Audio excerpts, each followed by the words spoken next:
వదినే చూడు, మీ అమ్మగారింటికి పిల్లలు తీసుకొని వెళ్తున్నావు, పిల్లలు ఎలా వెళ్ళిన పిల్లలు అలా రావాలి, పక్కగైనా ఎండలో తిరిగి నల్లగైనా బాగోదని అమ్మ చెప్పమంది. మీరు భలే మాట్లాడుతున్నారండి. రోజు మీ అమ్మగారు మీరే నా పిల్లల్ని చూసుకున్నట్టు మాట్లాడతారేంటి? ఉదయం లేచిన కారణండి తినిపించడం, స్కూల్కు పంపించడం, మళ్ళీ వచ్చాక తినిపించి ట్యూషన్లకు పంపించి పడుకోబెట్టేదాకా అన్ని నేను చూసుకుంటున్నాను. ఈ రోజు మా అమ్మ వాళ్ళ ఇంటికి వెళ్తున్నా అనేసరికి మీ అమ్మ జాగ్రత్తలు చెప్తుందా? లేకపోతే మా అమ్మ వాళ్ళకి తినడానికి లేదు, నాకు నా పిల్లలకి ఏమైనా పెడతారో లేదో అని తెప్పి పొడుస్తున్నారా? అది కాదు. మీరు ఆగండి. ఒక మాట గుర్తు పెట్టుకోండి, మా అమ్మ నాన్నకి తినడానికి లేకపోవచ్చు, మేము వెళ్ళాము అంటే వాళ్ళు పస్తులుండైనా మాకు పెడతారండి, మా కడుపు నింపుతారు, మాకు కావాల్సింది అందిస్తారు.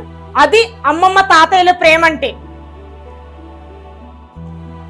అయినా మీకు మీ అమ్మగారికి బాగా అలవాటు అయిపోయిందండి నా పుట్టింటి వాళ్ళని చిన్న చూపు చూడడం. మీ అక్క పిల్లలు కూడా సెలవులకి మన ఇంటికి వస్తారు, వాళ్ళు కూడా ఇంటికి తిరిగి వెళ్ళాక వాళ్ళ నాయనమ్మ వాళ్ళ నాన్న ఇలానే అడుగుతున్నారా? మీరు చదువుకున్నారు కదండి, మీకు అర్థం అవ్వట్లేదా? మీ అమ్మగారంటే పెద్ద ఆవిడ, ఆమె కంటే అర్థం కాదు. మీకేమైంది? మీరు కూడా ఇలానే మాట్లాడతారు.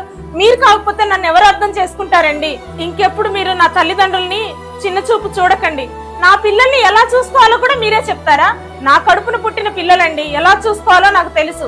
ఈసారంటే అన్నారు, ఇంకోసారంటే నేను ఊరుకోనండి. దయచేసి మీకు దండం పెడతాను. మా పుట్టింటికి వెళ్తానంటే చాలు మీరు గాని మీ అమ్మగారు గాని అబ్బా ఎగేసుకొని మా వాళ్ళ మీద అసలు నోరు పారేసుకుంటారు. దయచేసి ఇంకెప్పుడు మా వాళ్ళ గురించి తప్పుగా మాట్లాడొద్దు, ఆలోచించొద్దండి. సారీ రమ్య.